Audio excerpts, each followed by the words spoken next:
Assalamualaikum warahmatullahi wabarakatuh. Salam sejahtera bagi kita semua. Shalom, Om Swastiastu, Namo Buddhaya, salam kebajikan. Selamat pagi, siang, sore, maupun malam teman-teman sekalian. Perkenalkan, nama saya Rizky Nur Ardiansyah, mahasiswa semester akhir kelas R8V dengan NPM 2021-4350-1827. Program studi Teknik Informatika, Fakultas Teknik dan Ilmu Komputer, Universitas Indraprasta PGRI. Pada kesempatan kali ini, saya akan mendemokan aplikasi terkait tugas akhir saya dengan judul Penerapan Metode Analytical Hierarchy Process atau AHP untuk seleksi penerima bantuan sosial pada Perum Bumi Pasar Kemis Indah, RT 4, RW 6, Kecamatan Pasar Kemis, Kabupaten Tangerang, Banten. Baiklah, tanpa berlama lagi, langsung saja disimak videonya.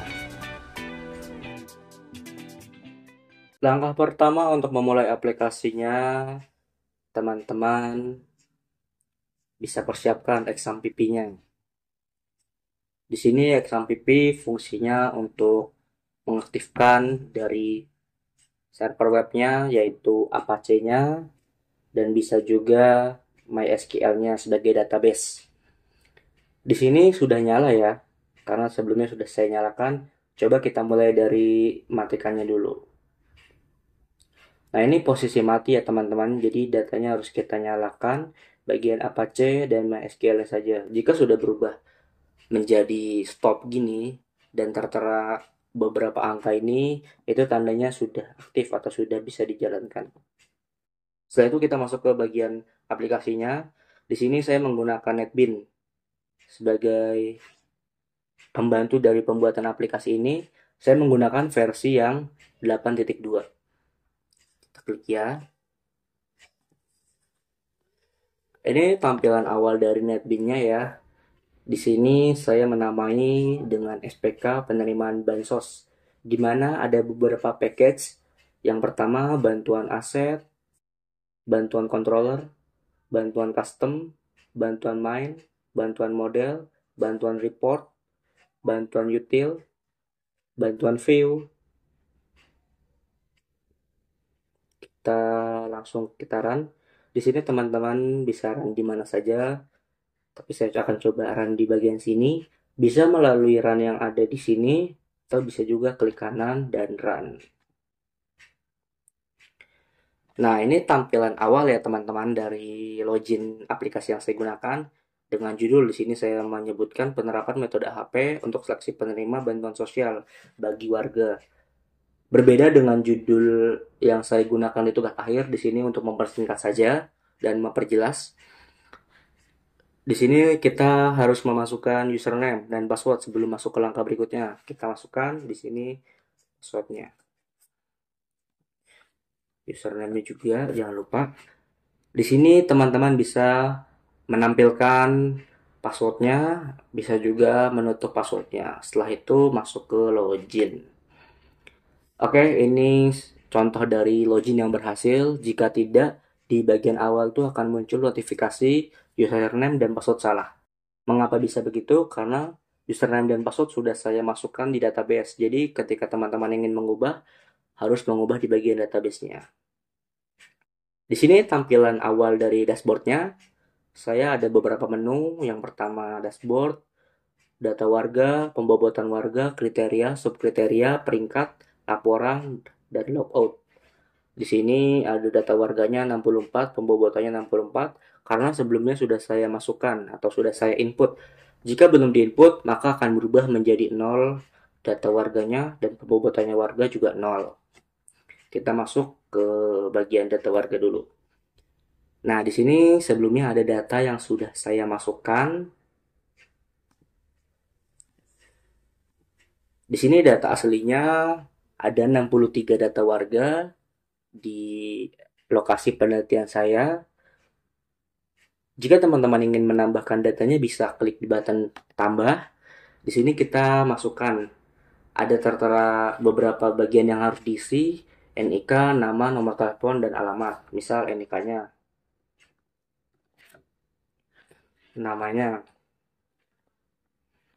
nomor telepon, alamatnya. Di sini alamatnya yang saya gunakan hanya bagian blok dan nomor rumahnya saja. Setelah itu, klik simpan, akan tertera notifikasi berhasil menambah warga. Nah, di sini muncul ya datanya paling atas karena pengaruh dari NIK-nya banyak. Di sini di tabel yang saya pakai nomor, NIK, nama, nomor telepon, alamat. Di sini teman-teman bisa juga melakukan penghapusan dan pengubahan data untuk memperbaruinya. Caranya dengan mengklik datanya, setelah itu pilih mau button ubah, hapus, atau batal. Jika ubah, kita klik. Di sini bisa mengubah beberapa bagian ya, bisa NIK, nama, nomor telepon, maupun alamatnya. Di sini kita coba mengubah hanya alamatnya saja. Dari 99 menjadi 98. Setelah itu lakukan perbarui. Akan muncul berhasil memperbarui warga. Nah, di sini telah berubah ya, yang tadinya blok F4 nomor 99 menjadi nomor 98. Jika teman-teman ingin menghapus pun bisa. Kita klik dulu, setelah itu hapus. Akan ada pertanyaan, apakah Anda yakin ingin menghapus? Jika iya, lakukan oke, jika tidak, batal. Oke, warga berhasil dihapus.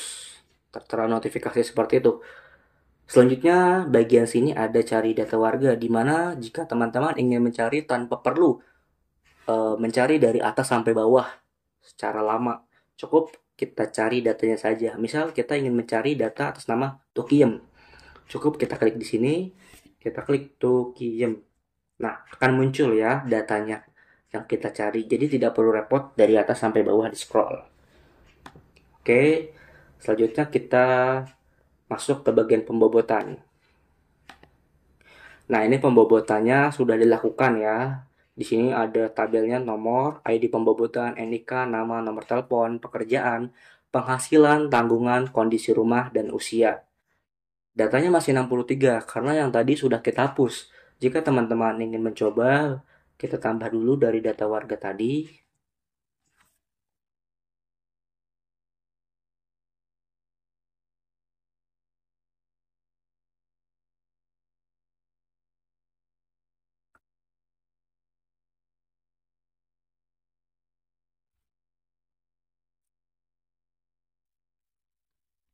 Nah, di sini belum muncul juga karena teman-teman belum melakukan penambahan pembobotan. Tambah, di sini ada beberapa bagian ya.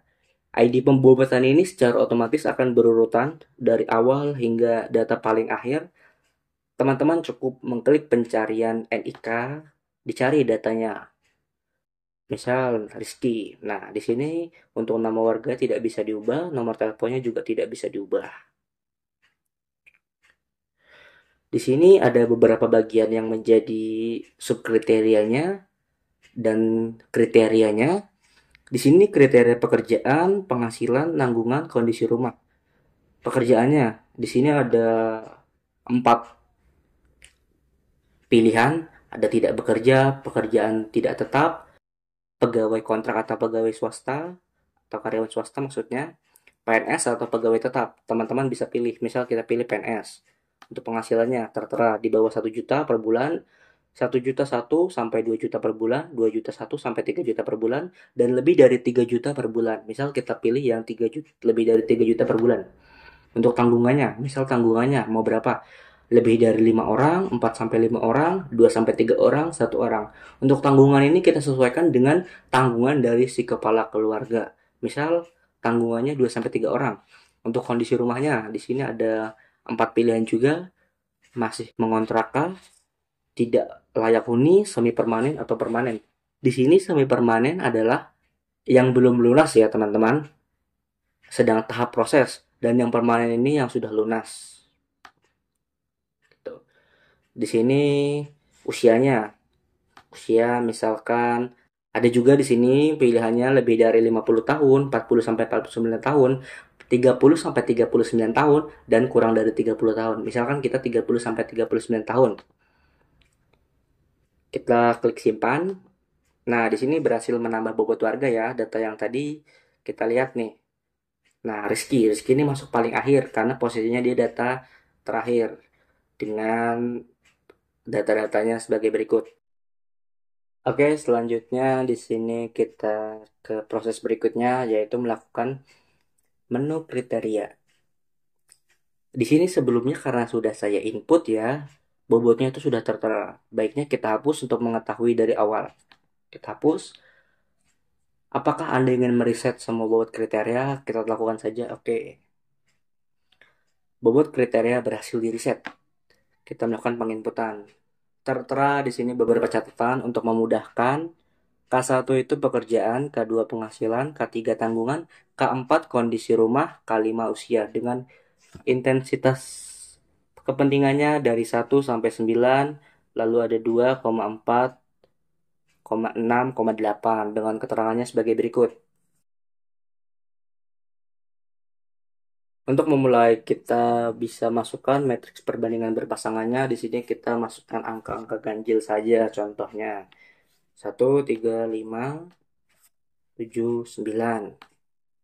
Untuk bawahnya kita tinggal mengikuti 1, 3, 5, 7. 1, 3, 5, 1, 3. Oke. Ini datanya masih kosong ya. Bagian bawahnya pun sama, matriks nilai kriterianya kosong. Begitupun dengan hasil perhitungannya. Kita lakukan hitung. Di sini sudah muncul hasil dari perhitungannya, di mana kalau teman-teman coba melakukan manual melalui Excel maupun kalkulator, hasilnya pasti sesuai. Di sini muncul juga matriks nilai kriterianya mulai dari K1, K2, K3, K4, dan K5 dengan jumlahnya dan nilai rata-ratanya berapa. Hasil perhitungannya pun sama. Muncul di sini beberapa hasil, lambda max-nya berapa, konsistensi indeksnya di sini ada 0,093, konsistensi rasionya ada 0,083, CR kurang dari 0,1. Ini aturannya seperti ini, yang dimana kita konsisten karena memenuhi kurang dari 0,1. Selanjutnya jangan lupa untuk disimpan kriterianya. Nah, muncul ya di sini. Tadi kalau dihapus tuh bobotnya jadi 0. Setelah kita melakukan penginputan bobot, bobotnya berubah menjadi sesuai. Kita masuk ke bagian subkriteria sekarang. Oke, di sini karena sudah melakukan penginputan juga sebelumnya, kita hapus dulu. Apakah Anda yakin ingin mereset semua subkriteria? Oke. Berhasil mereset semua subkriteria notifikasinya. Input bobotnya kita masukkan. Nah, di sini teman-teman nggak perlu input manual ya, karena subkriteria ini otomatis dari kriteria tadi pembobotannya. Di sini cuma mengharuskan untuk menghitung saja. Klik hitung. Nah, di sini udah ya. Ada matriks perbandingan pekerjaan, matriks nilai pekerjaan, sampai bagian paling bawah tuh ada matriks perbandingan usia dan matriks nilai usianya. Sini tertera tanggungan, kondisi rumah, juga penghasilan dan pekerjaan. Tuh, ini paling awal, paling akhirnya ini ya teman-teman. Setelah itu jangan lupa klik simpan. Oke, bobotnya sudah tertera dan notifikasinya ada, berhasil menyimpan. Selanjutnya kita masuk ke bagian pemeringkatan atau peringkat. Di sini sudah saya buat ya sebelumnya, tapi untuk membuktikan kita hapus dulu. Oke. Nah, di sini udah dihapus ya. Ada notifikasinya juga. Kita cukup hitung peringkat saja. Nah, di sini muncul ya. Peringkat pertama itu atas nama Tokiem dengan nomor telepon sekian dan skornya 0,472 dengan peringkatnya pertama. Yang menandakan bahwa skor paling tinggi di sini merupakan peringkat pertama. Di sini saya buat sesuai datanya ada 64 ya, karena tadi ada penambahan 1 yang sebelumnya 63. Di sini jika kepengurusan RT ingin mencari 10 terbesar, di sini sudah tertera, berarti cukup mengambil 10 terbesarnya saja. Namun jika ternyata permintaan hanya 5, berarti cukup 5 terbesarnya saja, seperti itu. Selanjutnya kita ke bagian laporan. Nah, di sini ada bagian-bagiannya bisa dicetak, lihat, batas. Kita jangan lupa pilih dulu laporannya. Di sini ada beberapa laporan ya. Ada data warga, data pembobotan, data kriteria, data subkriteria, dan data peringkat. Oke, teman-teman bisa lihat. Sini kita coba cari data warganya dulu. Misalkan sebelum cetak kita lihat dulu deh, biar tahu. Nah, di sini ya, lihat tuh tampilannya seperti ini. Emang tidak full. Nah, bisa. Oke, ini page-nya ada 5. Tinggal kita putar aja. Ini page berapa. Selanjutnya kita coba untuk mencetak datanya. Nah, ini ya, muncul data cetakan dari laporan warganya. Ini untuk slide pertamanya, untuk halaman kedua, untuk slide kedua, ketiga, keempat, dan kelima. Di sini juga sudah otomatis ya. Dari tempatnya kita menambahkan sesuai dengan tempat penelitian. Untuk tanggal ini, hari, tahun, bulan ini otomatis. Di sini nanti teman-teman bisa melakukan tanda tangan setelah dicetak dan menggunakan nama dari ketua RT-nya di sini. Jika teman-teman ingin mencetak, teman-teman bisa melakukan di bagian sini tertera print, logo print. Sini tinggal disesuaikan saja mau seperti apa. Oke. Nah, untuk lokasinya nih penyimpanannya, kita cari dulu mau di mana. Misal kita taruh di bagian desktop. Kita klik nama filenya mau ditulis apa nih. Misalnya kita tulis namanya data warga. Data warga. Nah, bentuknya nih mau apa? Di sini hanya PDF saja ya. Saya tidak menambahkan yang lain karena PDF biar tidak berantakan. Simpan. Nah, di sini muncul ya file yang diterima. Ini sudah masuk nih di lokasinya di mana. Mari kita buktikan coba. Nah, di sini data warganya yang tadi muncul ya. Kita klik coba kita buktikan. Nah, ini datanya sudah muncul nih. Mulai dari halaman pertama, halaman kedua, halaman ketiga, halaman keempat, dan halaman kelima. Tuh.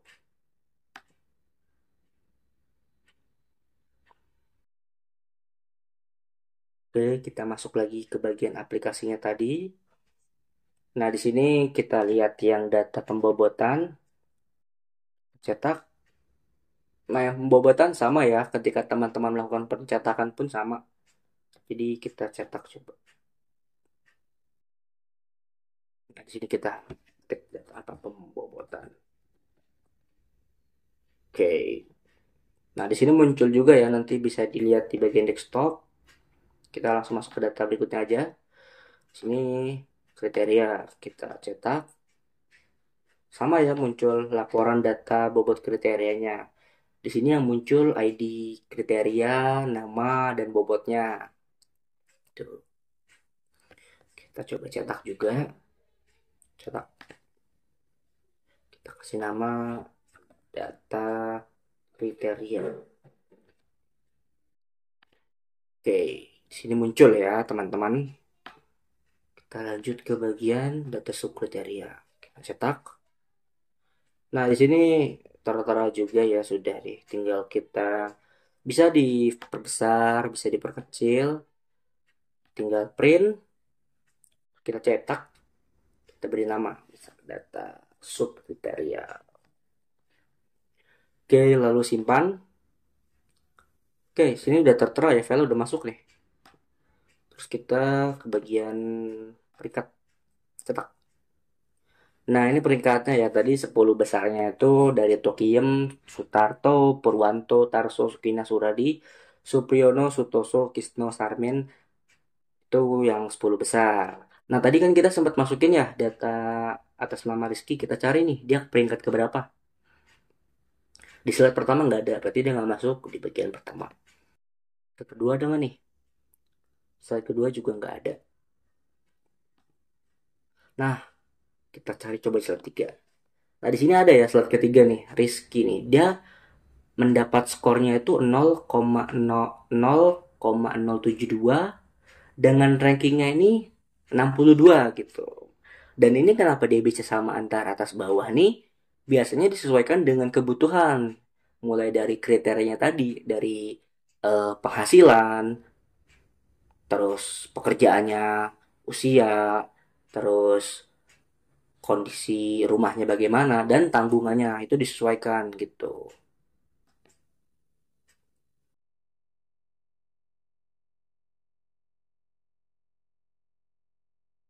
Bagian paling akhir nih, yaitu logoutnya. Karena tadi sudah dibuktikan bahwasanya memang data warga bisa di-print, pembobotan bisa, kriteria bisa, subkriteria bisa. Oh ya, dan terakhir tadi peringkat belum ya. Coba kita cetak. Oke. Di sini kita cetak ya. Logo cetak. Oke. Kita klik. Kita tulis namanya nih. Mau apa? Misal data peringkat.